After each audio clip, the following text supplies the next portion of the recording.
मांगन मरण समान है, मत मांगो कोई भीख। मांगन पे मरना भला, यह सतगुरु की सीख।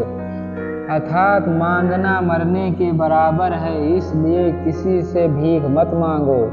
सतगुरु कहते हैं कि मांगने से मर जाना बेहतर है। अर्थात पुरुषार्थ में स्वयं चीज़ों को प्राप्त करो, उसे किसी से मांगो मत। आगे दिन पाछे गए, हर से किया न हेत। अब पछताए होत क्या, चिड़िया चुग गई खेत। अर्थात सुख के समय में भगवान का स्मरण नहीं किया तो अब पछताने का क्या फायदा। जब खेत पर ध्यान देना चाहिए था तब तो दिया नहीं। अब अगर चिड़िया सारे बीज खा चुकी है तो खेद से क्या होगा। आपा तजय हरि भजे, नख सिख तजय विकार। सब जीवन से निर्भर रहे, साधु मता है सार। अर्थात जो व्यक्ति अपने अहम को छोड़कर भगवान की उपासना करता है, अपने दोषों को त्याग देता है और किसी जीव जंतु से बैर नहीं रखता, वह व्यक्ति साधु के समान और बुद्धिमान होता है। आवत गारी एक है, उलटन होए अनेक। कह कबीर नहीं उलटिए, वही एक की एक। अर्थात अगर गाली के जवाब में गाली दी जाए तो गालियों की संख्या एक से बढ़कर अनेक हो जाती है।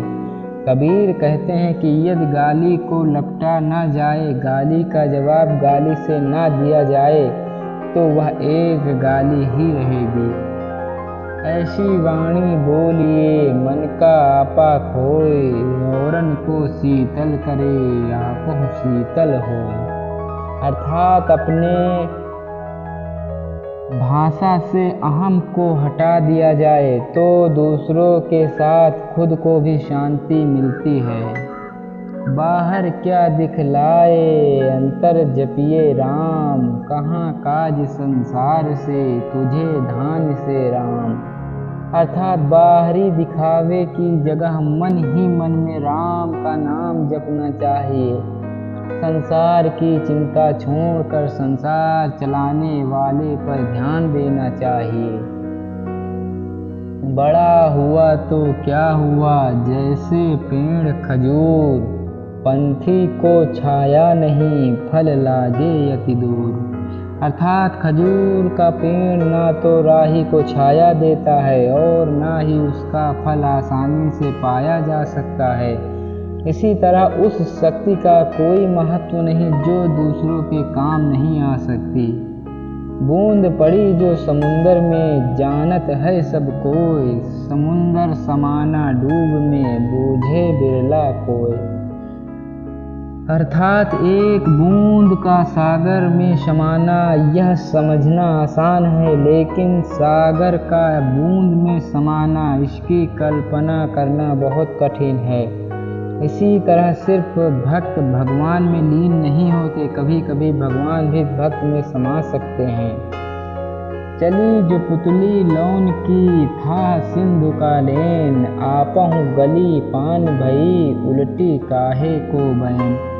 अर्थात जब नमक सागर की गहराई मापने गया तो खुद ही उस खारे पानी में मिल गया। इस उदाहरण से कबीर भगवान की विशालता को दर्शाते हैं। जब कोई सच्ची आस्था से भगवान खोजता है तो वह खुद ही उसमें समा जाता है। चिड़िया चोच भर ले गई, घट्यो न नदी को नीर। दान दिए धन ना घटे, कह गए दास कबीर। अर्थात जिस तरह चिड़िया के चोंच भर पानी ले जाने से नदी के जल में कोई कमी नहीं आती, उसी तरह जरूरतमंद को दान देने से किसी के धन में कोई कमी नहीं आती। चिंता ऐसी डाकिनी, काट कलेजा खाए। वैद्य बेचारा क्या करे, कहाँ तक दवा लगाए। अर्थात चिंता एक ऐसी चोर है जो सेहत चुरा लेती है। चिंता को व्याकुलता से पीड़ित व्यक्ति का कोई इलाज नहीं कर सकता। दुख में सुमिरन सब करे, सुख में करे न कोई। जो सुख में सुमिरन करे, तो दुख काहे होए। दुख में परमात्मा को सभी याद करते हैं, परंतु सुख में कोई नहीं याद करता। अगर सुख में भी परमात्मा को याद रखते तो दुख होता ही नहीं। गुरु गोविंद दोनों खड़े, काके लागू पाए। बलिहारी गुरु आपनो, गोविंद दियो मिलाए। अर्थात यदि गुरु और ईश्वर दोनों साथ में खड़े हो तो किसे पहले प्रणाम करना चाहिए।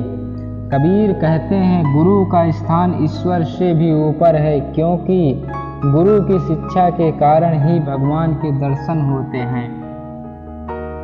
ज्ञानी मूल गवाइयाँ आप भये करता, काते संसारी भला जो सदा रहे डरता।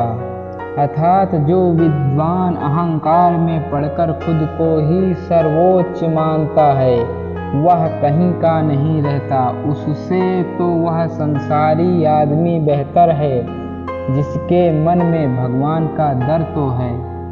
हरि रस पिया जानिए, कबहु न जाए खुमार। मैं मता घूमत फिरे, नाहि तन की सार। अर्थात जिस व्यक्ति ने परमात्मा के अमृत को चख लिया है, वह सारा समय उसी नशे में मस्त रहता है। उसे ना अपने शरीर की, ना ही रूप और वेश की चिंता रहती है। जब ही नाम हृदय भरा, भया पाप का नाश। मानो चिंगरी आग की, परी पुरानी घास।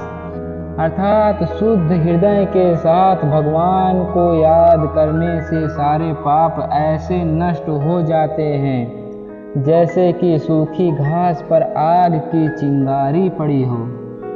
जहाँ दया तहाँ धर्म है, जहाँ लोभ तहाँ पाप। जहाँ क्रोध तहाँ पाप है, जहाँ क्षमा तहाँ आप। अर्थात जहाँ दया भाव है, वहाँ धर्म व्यवहार होता है, और जहाँ लालच और क्रोध है, वहाँ पाप बसता है। जहाँ क्षमा और सहानुभूति होती है, वहाँ भगवान रहते हैं।